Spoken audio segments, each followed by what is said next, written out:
최근 들어 한국 기업들에게 잇따라 손절당하고 있는 베트남은 몹시 당황하고 있습니다. 이제 한국의 도움 없이도 얼마든지 경제를 발전시킬 수 있다는 것을 보여주려고 했으나 역부족이었다는 것이 탄로나고 말았기 때문인데요. 이제 코로나 규제도 완화되었겠다. 다시 관광업을 부흥시키기 위해 힘을 썼지만 관광업에 있어서조차 한국이 없으면 베트남은 아무것도 아니라는 것을 깨달아 버렸습니다. 한국을 호구 취급하고 심지어 한국인 관광객들을 차별하는 베트남에 한국인들이 불매를 시작하면서 베트남 관광지에 파리만 날리고 있는 상황이라고 하는데요. 심지어 베트남 최대 공항은 사람들의 걸음이 뚝 끊겨 내일 당장이라도 문 닫을 위기에 처해 있다고 합니다. 더욱 충격적인 것은 베트남 항공이 파산하게 되면 베트남의 은행들도 큰 타격을 입게 되어 경제가 마비되는 상황이 올 수 있다고 하는데요. 무슨 일이 있었던 것인지 자세히 알아보도록 하겠습니다. 베트남의 최대 국영항공사인 베트남항공이 조만간 파산할지도 모른다는 충격적인 소식이 전해졌습니다. 한때 관광지로 이름 날리던 베트남인데 있을 수 없는 일이라며 현지인들은 현실을 부정하고 있는데요. 호치민 증권거래소에서는 3년 연속 순손실이 발생하거나 누적 손실이 자본금 규모를 초과할 경우 상장 폐지가 된다고 하는데요. 베트남 항공은 지난해까지 2년 연속 적자를 기록하고 있습니다. 2022년 1분기까지의 누적 손실은 약 24조 5천억 동으로 자본금을 약 2조 1,600억 동 초과했죠. 사실 코로나 규제가 완화되면서 베트남 정부는 올해 500만 명의 외국인 관광객을 유치하고 2026년 연간 1,800만 명으로 코로나19 이전 수준으로 완전히 회복한다는 목표를 세웠었는데요. 이를 위해 베트남 관광총국은 CNN 및 CNBC 등을 포함한 해외 방송 채널을 대상으로 베트남 완전히 누리기라는 프로그램을 진행하기도 했죠. 그러면서 24개국의 여행객들을 대상으로 팬데믹 이전과 같이 비자 면제 정책을 다시 시행해달라고 제안했습니다. 또한 베트남은 80개국에 달하는 백신 여권을 수용했는데요.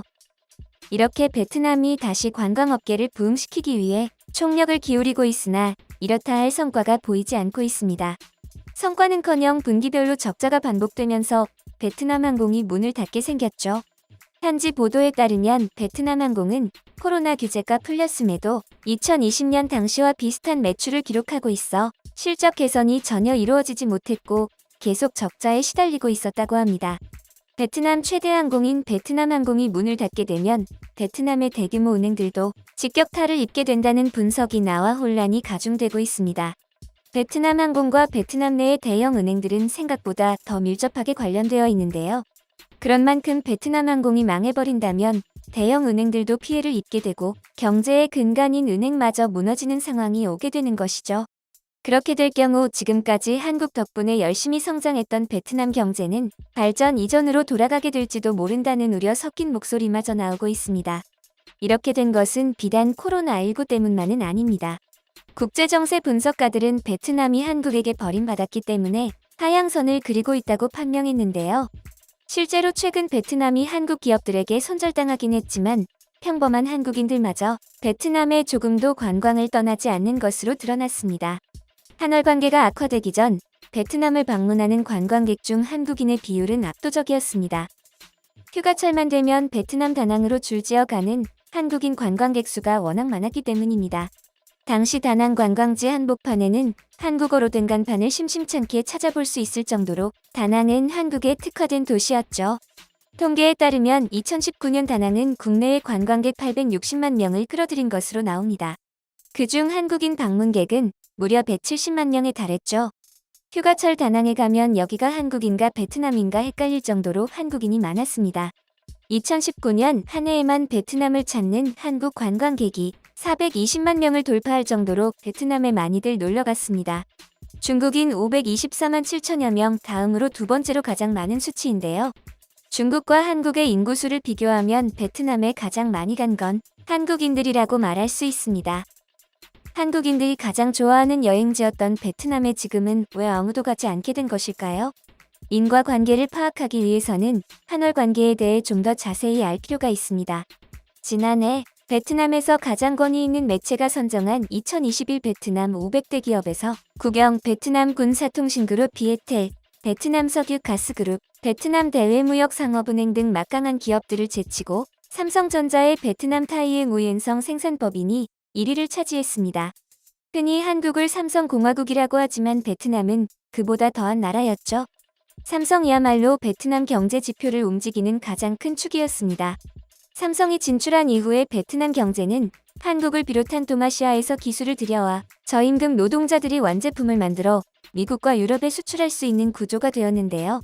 삼성의 뒤를 이어 수많은 한국의 기업들이 베트남의 진출에 경제 성장을 촉진시켜 주었습니다. 나비 효과처럼 세계의 기업들이 베트남에 투자하기 시작했고, 베트남 경제는 날개를 단 듯 고공행진을 하기 시작했죠. 그렇게 베트남이 동남아시아에서 가장 유망한 나라로 떠오르게 된 배경에는 한국이 있었습니다. 그런데 이제 배가 부른 베트남이 한국을 바보 취급하기 시작하면서 한월 관계는 삐끗덕거리기 시작했습니다. 원래부터 베트남은 한국보다는 일본을 좋아하는 나라로 한국인들을 그리 달갑게 여기지 않았는데요. 이런 기조는 코로나19가 기승을 부리던 시기에 더욱 널리 확산되었고 고조되었습니다.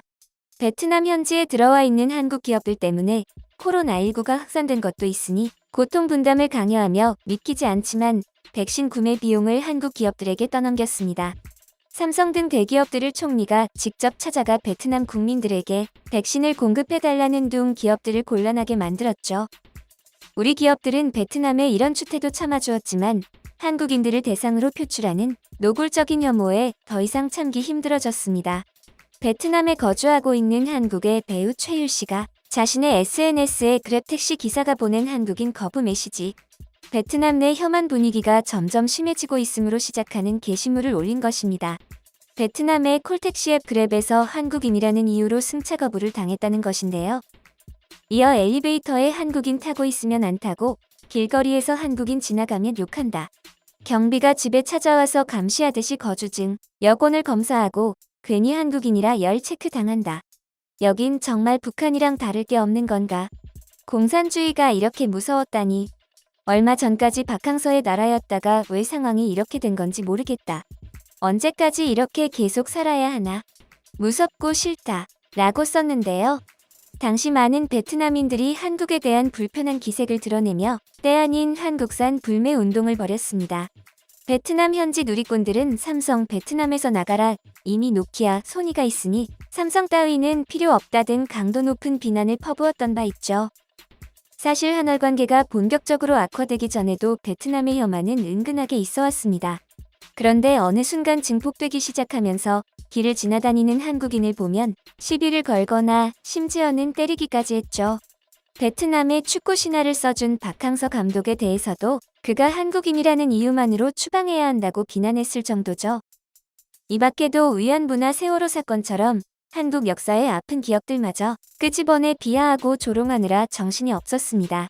국내 네티즌들은 격분하여 삼성전자를 비롯한 한국 기업들이 베트남 GDP의 30에서 40%를 차지하는 위치에서 한국을 조롱하는 베트남을 도와줄 이유는 전혀 없다고 본다. 와 같은 반응을 보였는데요. 결국 참다 못한 한국 기업들은 베트남을 떠나고 있습니다. 지금 이 시간에도 베트남 현지에 남아있는 한국 기업은 사무실을 정리하고 베트남보다 조건이 더 좋은 나라로 옮겨가고 있죠. 베트남을 떠난 대기업들은 인도나 인도네시아 등지에서 생산 라인을 증설하고 있습니다. 선진국의 도움 없이는 경제 발전에 한계가 있음을 깨닫던 찰나 코로나 규제가 완화되면서 관광산업이 다시 활기를 띨 것이라고 기대했지만 한국인들에게 손절당한 베트남의 현실은 참담하기만 합니다. 뒤늦게 한국이 없으면 베트남도 없다는 걸 알아차린 베트남은 그제서야 한국인 관광객을 신처럼 모시겠다며 관광 오기를 구걸하고 있는 상황인데요. 베트남이 밀어주는 새로운 관광지인 푸꾸옥의 핵심 유치 타깃을 한국 관광객으로 정하고 한국인에게만 특화 상품을 선보이는 등 애처롭게 노력하고 있습니다. 저가 공세와 특별 대우에도 불구하고 한국인들은 이제 베트남에는 매력이 느껴지지 않는다고 말하고 있습니다. 다시는 가지 않겠다고 말하고 있는데요. 여기에는 한창 관광으로 주가를 올려주던 시절에도 한국인을 대상으로 한 바가지가 성행했던 것도 빼놓을 수 없습니다. 1,000원짜리 물건이면 한국인들에게는 2,000원에 파는 등 한국인만 너무 만만하게 봤던 것이죠. 베트남이 한국에 손절당한 것은 은혜를 잊은 민족이 어떻게 되는지 보여주는 대표적인 사례로 주목받고 있습니다. 최근 한국과 손잡은 제3세계 국가들은 베트남을 반면교사 삼아 실수하지 않기 위해 노력하고 있는데요. 한국에게 버림받은 베트남이 이제 어떻게 경제 발전을 이룰 수 있을지 그 귀추가 주목되고 있습니다.